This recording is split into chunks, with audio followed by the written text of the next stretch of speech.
बहुत ही डरावना लगता है। उस औरत को देखने के बाद बच्चे के हाथ से चाय के गिलास से छूट जाते हैं और वो वहाँ से भाग जाता है। फिर वो औरत उस कटे हुए सर को लेकर पुलिस स्टेशन में जाती है और इंस्पेक्टर की टेबल पर उस सर को रख देती है। इंस्पेक्टर औरत से डरते हुए पूछता है कि बॉडी कहाँ है, और फिर हम उस जगह को देखते हैं जहाँ पर बॉडी है और आईपीएस अनुदीप जो कि कहानी का लीड एक्टर है और इस केस का इन्वेस्टिगेटिंग ऑफिसर भी, वो वहाँ इन्वेस्टिगेट कर रहा होता है। और यहाँ अनुदीप अपनी स्टोरी बताते हुए कहता है कि मैंने आईएएस की जगह आईपीएस चूज किया क्योंकि मुझे ऑफिस पेपर में साइन करने के बजाय डिपार्टमेंट में अपनी अलग ही छाप छोड़नी थी और मैं इस गाँव में 3 महीने की ट्रेनिंग के लिए आया था। उसके बाद हमें 3 महीने पहले की कहानी दिखाई जाती है जहाँ अनुदीप अपनी गर्लफ्रेंड स्फूर्ति से बात कर रहा होता है। स्फूर्ति अनुदीप से कहती है मैं अपना सामान पैक कर रही हूँ, मैं भी तुम्हारे साथ चल रही हूँ, लेकिन अनुदीप उसको मना कर देता है। वो कहता है मैं किसी हॉलिडे पर नहीं जा रहा हूँ। तब स्फूर्ति उससे पूछती है कि तुम किस जगह जा रहे हो, उसका नाम क्या है। अनुदीप बताता है कि उस जगह का नाम ओडेला है। सीन यहीं से कट होता है और हम ओडेला गांव में एक नवविवाहित कपल को देखते हैं जिसकी एक रात पहले ही शादी हुई है और उस कपल में आदमी का नाम वेंकटेश है और दूसरी तरफ लड़की का नाम है मधु। इस गांव में एक और जोड़े को दिखाते हैं जिसमें पति का नाम है तिरुपति और पत्नी का नाम है राधा।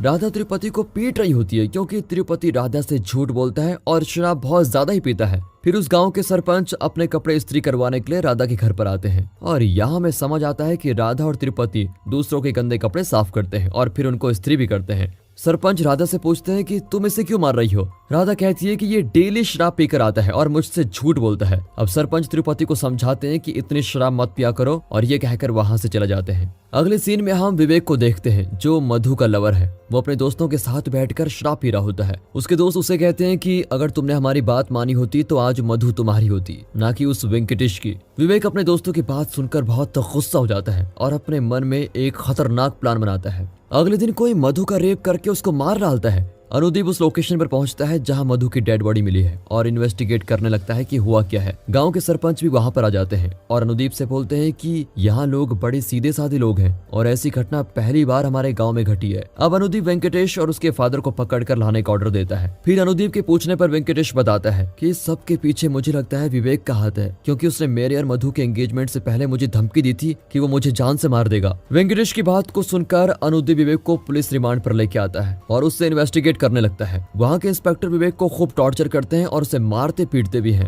टॉर्चर से बचने के लिए विवेक अपना गुनाह कबूल कर लेता है, लेकिन जब इंस्पेक्टर उसे कोर्ट ले जाने के लिए बोलते हैं तो विवेक अनुदीप के पास जाता है और उसे बोलता है कि सर मैंने कोई मर्डर नहीं किया, मैं तो मधु से प्यार करता था और मैं उसे क्यों मारूंगा। फिर अनुदीप अपने हाथ में रखे बोतल को विवेक की तरफ फेंकता है और विवेक अपने लेफ्ट हैंड से उस बोतल को कैच कर लेता है। ये देखकर वो विवेक को छोड़ने का ऑर्डर दे देता है। तभी वहाँ पर एक इंस्पेक्टर अनुदीप पर गुस्सा होते हुए कहता है कि इसने अपना गुनाह कबूल कर लिया लेकिन आप इसको छोड़ क्यों रहे हो। तब अनुदीप इंस्पेक्टर को बताता है कि विवेक बेकसूर है क्योंकि जो निशान मधु की डेड बॉडी पर मिले हैं वो किसी के राइट हैंड के हैं, लेकिन विवेक तो लेफ्ट ही है। साथ ही साथ हमको जो फुटप्रिंट्स के निशान मिले हैं वो विवेक के फुटप्रिंट से काफी बड़े हैं और फोरेंसिक रिपोर्ट से हमें ये भी पता चला है कि रेप के दौरान जो सीमन मधु की बॉडी के अंदर गया वो किसी 25 से 30 साल के आदमी का है और विवेक तो अभी अपने 20s में है। ये सुनकर सारे पुलिस वाले अनुदीप से काफी इंप्रेस होते हैं और फिर अनुदीप विवेक को छोड़ देता है। उसके बाद इंस्पेक्टर को एक कॉल आती है और फिर इंस्पेक्टर अनुदीप को बताता है कि गांव में एक और लड़की का मर्डर हुआ है। इसके बाद तुरंत अनुदीप इंस्पेक्टर और अपने कुछ साथियों के साथ उस घटना स्थल पर पहुंचता है।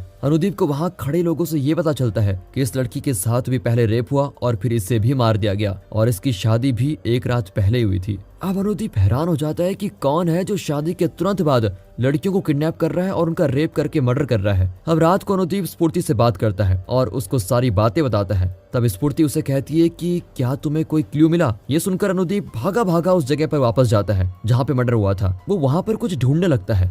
इन्वेस्टिगेशन के दौरान उसको वहाँ एक मोबाइल फोन मिलता है जो उस लड़की का है जिसका रेप हुआ है। अब अनुदीप उसको लेकर पुलिस स्टेशन आ जाता है जहाँ फोन की बैटरी डाउन होने की वजह से वो स्टार्ट नहीं होता। इसलिए अनुदीप फोन को चार्ज करके फोन ऑन करता है और चेक करने लगता है कि इसमें क्या क्या चीज है। तभी फोन की गैलरी में उसको एक वीडियो मिलती है जिसमें खूनी की आवाज रिकॉर्ड हुई है। अनुदीप उन आवाजों को सुनकर एक अंदाज से ये समझने की कोशिश करता है कि घटनास्थल पर क्या हुआ होगा और फिर इसके बाद पुलिस वाले गांव के लोगों को ये वॉइस नोट सुनाकर सवाल पूछती है कि किसी ने ये आवाज पहचानी, क्योंकि ये आवाज तुम में से किसी एक की हो सकती है। लेकिन सभी गांव वाले ना में जवाब देते हैं और फिर इसके बाद पुलिस राधा के घर पर जाती है और उससे भी ये वॉइस नोट सुनाकर सवाल जवाब करती है। तभी तिरुपति बोलता है कि ये आवाज तो जानी पहचानी है। वो इतना कह ही रहा होता है कि तभी तिरुपति का भाई चंदू ये वॉइस नोट सुनकर डर जाता है और यहाँ पर हमें ऐसा लगता है कि चंदू ने ही उन दोनों का खून किया है। अगले दिन पुलिस चंदू के एक दोस्त को पकड़ लेती है क्योंकि चंदू का दोस्त भी उसी गांव का है और सारे लोगों के साथ साथ वो भी अनुदीप के शक के दायरे में था। अब इंस्पेक्टर उससे अपनी वॉइस रिकॉर्ड करने के लिए बोलता है और चंदू का दोस्त वैसा ही करता है।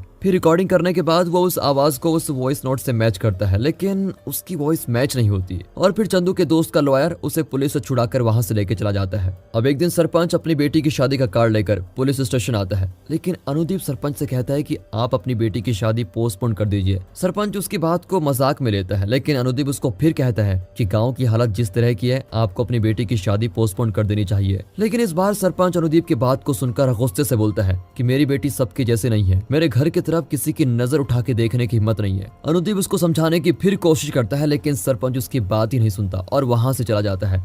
और अब सरपंच की बेटी की शादी वाले दिन चंदू का दोस्त सरपंच की बेटी की फोटो लेता है और ऐसा लगता है जैसे उसके दिमाग में कुछ और ही चल रहा है। इधर अनुदीप कुछ पुलिस वालों को सरपंच के घर के बाहर तैनात करता है और उनसे बोलता है तुम सब चौकन्ने रहना, वो किलर कहीं आसपास ही है। अब अगली सुबह सरपंच की बेटी अपने किसी सहेली को छोड़ने ओडिला रेलवे स्टेशन पर जाती है। वो पुलिस वाले जो वहां पर तैनात थे वो भी उसके पीछे पीछे जाते हैं। सरपंच की बेटी और उसकी सहेली रेलवे स्टेशन के एक बेंच पर बैठे हुए हैं और सामने पुलिस वाले एक चाय की दुकान से उनको ट्रेस कर रहे हैं। तभी एक ट्रेन आती है और ट्रेन के जाने के बाद पुलिस वाले देखते हैं कि सरपंच की बेटी गायब है और उसकी सहेली जमीन पर पड़ी हुई है। वो पुलिस वाले तुरंत अनुदीप को कॉल करके बताते हैं। अब अनुदीप ये बात सुनकर वहां भागा भागा आता है और किलर को खोजने लगता है। तभी उसकी नजर उन झाड़ियों में पड़ती है जहां सरपंच की बेटी की डेड बॉडी पड़ी होती है और वो किलर भी वहीं कहीं छुपा होता है। तभी वो किलर उन पुलिस वालों को घायल करके वहां से भागने की कोशिश करता है, लेकिन पीछे से अनुदीप उस किलर पे एक पत्थर चला देता है, जिसके बाद वो किलर जख्मी होता है और फिर सब उसको पकड़कर पुलिस स्टेशन लेके आते हैं। ये किलर कोई और नहीं बल्कि चंदू है। अब पुलिस स्टेशन में चंदू को खूब टॉर्चर किया जाता है। चंदू के पकड़े जाने की खबर सुनकर राधा और त्रिपति को शौक लगता है। अब सरपंच चंदू को ले जाने के लिए पुलिस स्टेशन आता है। उस समय अनुदीप वहां पर नहीं होता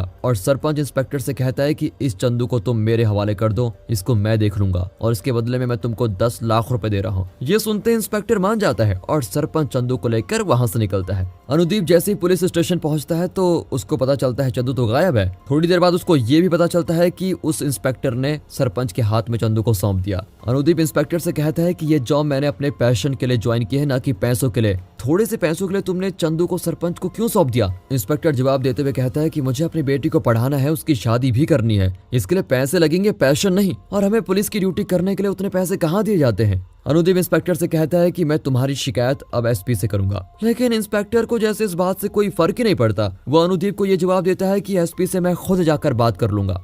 अब दिखाते हैं तिरुपति और राधा को, जो पुलिस स्टेशन आते हैं और अनुदीप से रिक्वेस्ट करते हैं कि तुम चंदू को छोड़ दो क्योंकि चंदू ने कोई क्राइम नहीं किया है। लेकिन अनुदीप उनसे कहता है कि चंदू को अब कोई नहीं बचा सकता क्योंकि इंस्पेक्टर ने उसे सरपंच को सौंप दिया है। इसके बाद तिरुपति और राधा सरपंच के पास जाते हैं जहां वो उनसे चंदू की जान की भीख मांगते हैं, लेकिन सरपंच राधा को बुरी नियत से हाथ लगाता है। ये देखकर तिरुपति को बहुत गुस्सा आता है और सरपंच को धमकाने लगता है कि ऐसा मत करो। तभी सरपंच तिरुपति से कहता है कि तुम्हारी बीवी के साथ तो कुछ भी नहीं हुआ, तुम तो इतना गुस्सा हो गए, लेकिन इस चंदू ने, इसने तो मेरी फूल जैसी बेटी के साथ रेप किया और फिर उसे बेरे में से मार डाला। तो अब तुम लोग ही बोलो मैं क्या करूं? फिर सरपंच तिरुपति और राधा से कहते हैं कि इस चंदू को बचाना तो नामुमकिन है, अच्छा होगा कि तुम लोग यहाँ से चले जाओ। और इसके बाद तिरुपति और राधा बहुत से सरकारी दफ्तर के चक्कर लगाते हैं, लेकिन उन्हें कहीं मदद नहीं मिलती।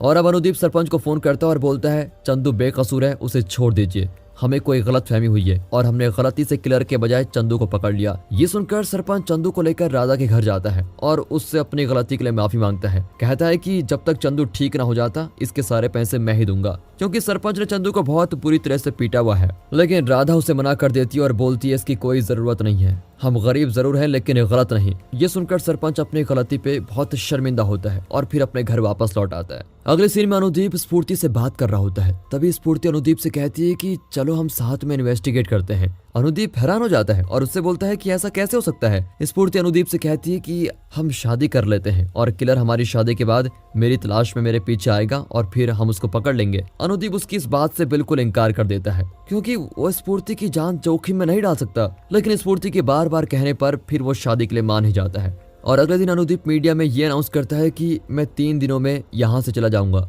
लेकिन उससे पहले मैं यहाँ शादी करूंगा। और फिर वो किलर को चैलेंज करता है कि अगर तुम में हिम्मत है तो तुम स्फूर्ति जो मेरी होने वाली वाइफ है उसको कुछ करके बताओ। अगले दिन अनुदीप और स्फूर्ति मंदिर में शादी कर लेते हैं और जब अनुदीप और स्फूर्ति अनुदीप के घर पर आते हैं वो देखते हैं कि उनके गेट पे एक लेटर रखा हुआ है। अनुदीप जब उस लेटर को देखता है तब उसको पता चलता है कि किलर ने उसका चैलेंज एक्सेप्ट कर लिया है। इसके बाद रात में हम तिरुपति, चंदू और उसके दोस्त को साथ में शराब पीते हुए देखते हैं, जहां चंदू का दोस्त स्फूर्ति की खूबसूरती की तारीफ करता है। और यहाँ में ऐसा लगता है कि जैसे कि इन सब के दिमाग में कुछ शैतानी चल रही है। अब इधर जब राधा अपने घर पे सो रही होती है तभी ऊपर के रैक में रखी हुई एक पेटी उसके सामने जमीन पे गिरती है और राधा जब उस पेटी को खोलती है तो उसमें लड़कियों के अंडरगारमेंट्स और गहने मिलते हैं। उन गहनों में सरपंच की बेटी की एक रिंग भी होती है जिसे राधा पहचान लेती है और वो सभी गहने लेकर फिर सरपंच के पास जाती है। सरपंच भी उस रिंग को देखकर कहता है कि हाँ, ये मेरी बेटी की रिंग है। ये सुनने के बाद तो मानो